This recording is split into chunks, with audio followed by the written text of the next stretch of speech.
Pension ఇస్తే ఎప్పుడు ఇచ్చాం ఎక్కడిచ్చాం మెజర్ చేస్తున్నాం.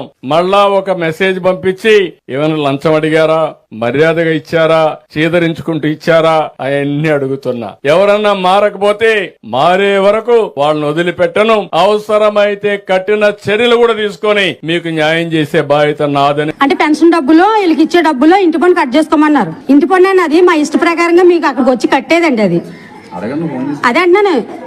అంతే తప్ప నీ పెన్షన్ డబ్బులు ఎవరు కట్ చేసుకోరండి. ఏమని ఈ రూల్స్ ఎక్కడ వస్తుందో తెలియలేదు. మరి ఇప్పుడు వచ్చినట్టుంది. మీరు అందరూ ఇప్పుడు ఇంటి పనులు కట్ చేసుకుని ఎంత వస్తున్నాయి మీకు డబ్బులు? ఎంత వచ్చింది మీకు ఇంటి పన్ను? ఈ డబ్బులు కట్ చేసుకోనా? ఏమో ఎప్పుడు చూడలేదు ఇంత విచిత్రం. ఓకే నేనా అదో మా అమ్మగారి కోసం వచ్చాను నేను. మరి ఎందుకు తీయకూడదు? ఇంటి